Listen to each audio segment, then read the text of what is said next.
The Democrats on the Senate Judiciary Committee have done it. They have delayed Brett Kavanaugh's confirmation vote until Thursday. What a victory for Spartacus. All of the theatrics and utter ridiculousness of the past couple of weeks bought them 4 days. In the meantime, I also want to extend my congratulations for what else they've done. Nice work. Democrats, you have done an amazing job turning the Senate Judiciary Committee into an absolute joke. I seriously think everyone involved, well, maybe not Ben Sass and Mike Lee, everyone involved should just now arrive at work in one clown car. This is ridiculous. I mean, are you engaging knowingly into self-satire? As if we needed any reason to look at big government in utter disgust, but nice work on giving us one more reason. Just for a quick recap, this confirmation started off with Democrats shouting down the Judiciary Committee chairperson during his opening comments. Then it rapidly devolved into a showdown between future Democratic presidential hopefuls desperate for camera time. Cory Booker calling himself Spartacus. I am Spartacus. Please, somebody pay attention to me. Somebody call me Spartacus, please. But they saved what I believe is the worst for what I hope is the last. What do you do if all of your insane theatrics fail? Well, you just allege sexual misconduct, obviously. Dianne Feinstein, the ranking Democrat on the committee, recently announced that she had forwarded information to the FBI regarding a possible case involving Kavanaugh. She gave absolutely no details. I wonder if it's Anita Hill. But she did mention that there were unnamed sources in New York. Oh, good. New York Times claims it concerns sexual misconduct when Kavanaugh was in high school. Let me say that again. When Kavanaugh was in high school. High school. Okay, how many of us, weren't exactly adults when we were in high school? Oh, I don't know. All of us. Do we know if there was like a Billy Madison situation where he had to reattend high school as an adult? I don't know. Maybe. This is her statement. I have received information from an individual concerning the nomination of Brett Kavanaugh to the Supreme Court. Now, that individual strongly requested confidentiality. They've declined to come forward or press the matter even any further than this. And I've honored that decision. But I have referred the matter to the federal investigative authorities. Wait. The individual does not want to be named, does not want to come forward, refuses to press this any further, but you're honoring that request by turning it over to the FBI? I have secret information about Senator Feinstein. It is bad. It is really bad. It concerns golden showers with elephants. She was humping Putin's leg. Well, I don't want to say anymore. It's not coming from me. And this person, I can't identify, doesn't want to come out, will not testify, doesn't want to press this any further. But I'm going to whisper this into the ears of the FBI. And while I'm doing that, I'm going to tell all of the American people about it. I'm just honoring the request of the person who refuses to be named, does not want to press it any further. Are you kidding me? The FBI has already commented saying they are not opening an investigation. Why not with that kind of evidence? How do you not just throw him in jail? I'm sure they're probably a little pissed off at being brought into this theater of the absurd. But I would like to deliver the very hard truth to the Senate Democrats this morning. You've lost your mind. You've lost your mind. Brett Kavanaugh, when Glenn Beck is like, I don't know about Brett Kavanaugh, I don't think he's strong enough. Are you kidding me? There's parts of me that hope you turn him down. Just hope you turn him down. Because I would love to see this administration going, oh, okay, that guy was too extreme. Well, let me show you what's behind curtain number 2. He'll be fully confirmed in 2 weeks. He will sit on the Supreme Court. Merrick Garland isn't going to suddenly materialize and conquer a Supreme Court seat by his own hand like Conan the Barbarian. Spartacus has failed. You have embarrassed yourself, you have embarrassed your party, and you have embarrassed the entire country. Congratulations. Here, we'll throw you another match. By now, thanks to the incessant fear-mongering by Democrats, you're probably aware that American women are going to lose all of their rights. We're going to keep them in cages as soon as Kavanaugh becomes Supreme Court Justice. In fact, we're not even going to wait for him to be sworn in. We're starting to, FEMA's already starting to acquire all the cages for women. Now, of course, that's not true, but that hasn't stopped anyone from believing those kinds of hysterics. The anti-Kavanaugh hysteria now has inspired Democrats in Maine to get creative because one of their senators, sort of Republican, Susan Collins, is considered a potential deciding vote in Kavanaugh's confirmation.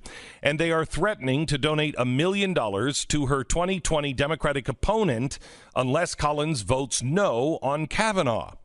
Using a crowdfunding site called CrowdPack, 2 groups called Maine People's Alliance and Mainers for Accountable Leadership posted a listing that says, people of Maine are asking you to be a hero, Senator Collins. If you fail to stand up for the people of Maine and for Americans across the country, every dollar donated to this campaign will go to your eventual Democratic opponent in 2020, and we will get you out of office.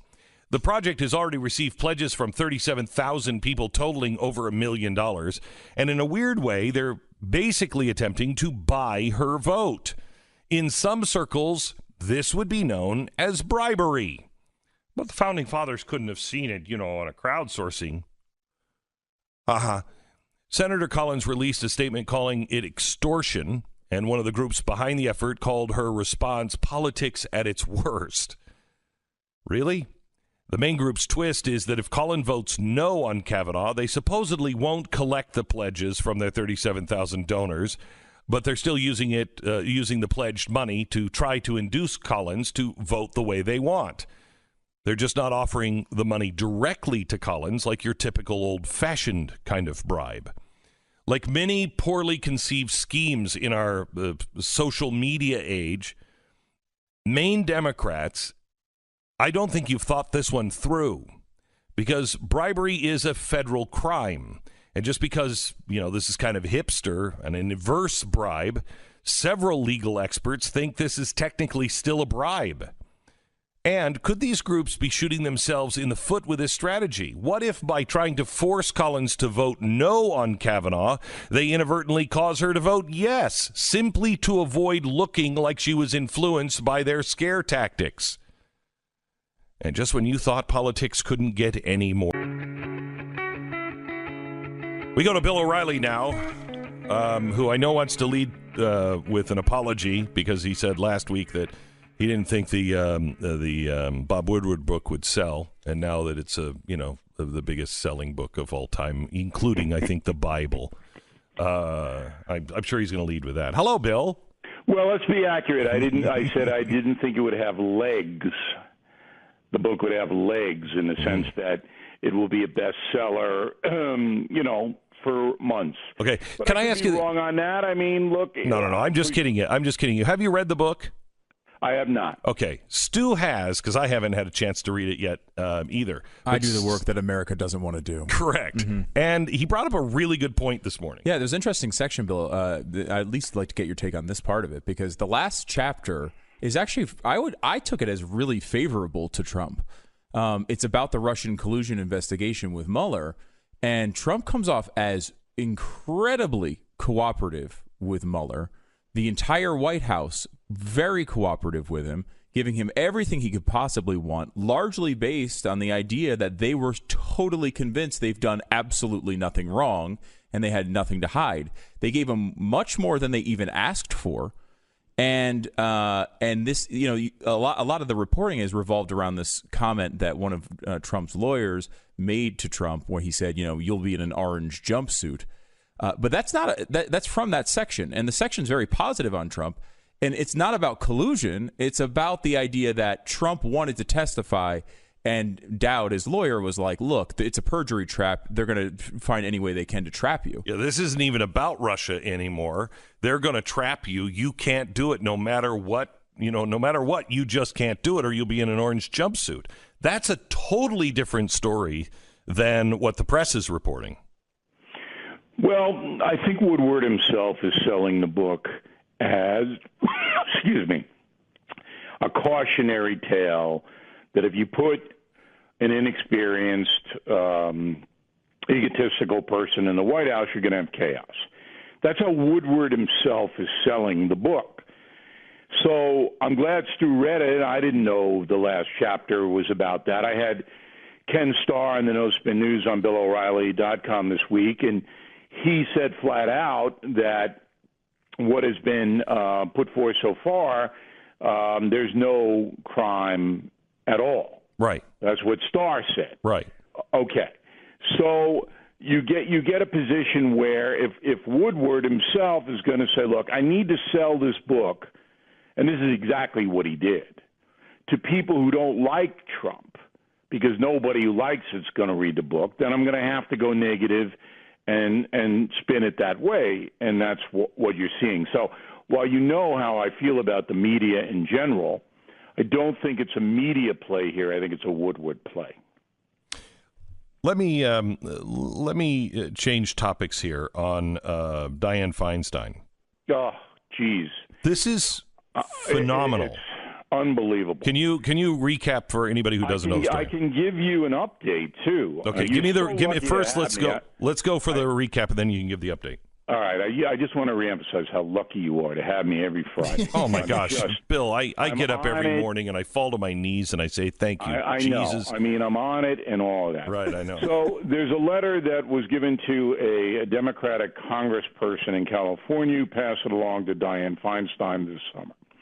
The letter was written by someone, we have no idea who, that details something that happened to Brett Kavanaugh when he was in high school. High school. Yeah. We don't know what. Right. And we don't know who, and the person. We don't know who the writer is, and we don't know what is in the letter. Right. And the person who gave it to Feinstein said, I don't want to press charges. I don't want to move. Get involved, don't want to get involved. But here's the letter. Yes. So Feinstein sits on the letter. Okay, instead of immediately turning it over to the FBI, he does background checks, and that's why the FBI is involved. The FBI does background checks on all Supreme Court justice nominees. Instead of immediately saying, look, I don't know what this is. It could be totally bogus. Here, FBI, is a letter. I'm going to wash my hands of it, and I'm not going to say anything about it. No. Feinstein sits on the letter and then allows someone in her staff, I believe, I could be wrong, could be the congressperson's staff member, to leak it. To leak that this is some misconduct. Don't I love that word, misconduct, on a part of Brett Kavanaugh when he was in high school. Okay, so nobody knows whether it's true or not. It's leaked. So it gets out. Okay, so now today, just about an hour ago, The Guardian, not a reliable source, it's a far-left newspaper out of Britain. Before you say anything. Yes. Stu, is there anything that happened in high school other than murder or something like that, something that you did when you were 16 years old Yeah, I mean, obviously a major crime. A major crime. Right, like if people do really dumb things but that are not, awkward, but if there's a huge crime, obviously that would still hold. You're raping people. You're killing animals. We need to talk about that. All right. What did they say? Right, so, but it's misconduct. Yes. So you know what the flag is there. You absolutely know what it is. Everybody who the far left wants to destroy is guilty of misconduct. So Me Too can get involved. I mean, it's the biggest witch hunt in this country's history. But I digress. The Guardian reports, and again, unreliable newspaper, that Brett Kavanaugh and another kid were at a party, a high school party, whereupon they locked some girl in a room and ran away, and the girl got out. That's what they're reporting is in the letter. Well, they locked her in the room and then they raped her? No, they ran away. They locked her in the room and they fondled her? No, they ran away. They locked her in the room and got very gender specific with her? I don't know. We don't know what we're talking about because this is the Guardian. I want to just make sure that everybody. But even if it is the Guardian, if that's what you got, that's what they say that it's in the letter. So even the New York Post, which is one of the top drivers of misconduct, even their editorial board said today, this is a new low for the Democratic Party. Now, I don't know whether I've seen lower things. I think the Susan Collins stuff is lower. The FBI came out and said they're not considering this. They're not going to do anything on this and pursue it. Of course not. I mean, this is, and it's not been front and center on the cable news programs because of the Category 1 now rainstorm in the Carolinas, which they hyped to death. And so they can't wedge this Kavanaugh thing in yet. So that Kavanaugh got a break on that. Okay, let me ask you this, Bill. I got up this morning and I was listening to the Daily. It's the New York Times, 20-minute update, and they do an interview with somebody, and it's fascinating to listen to.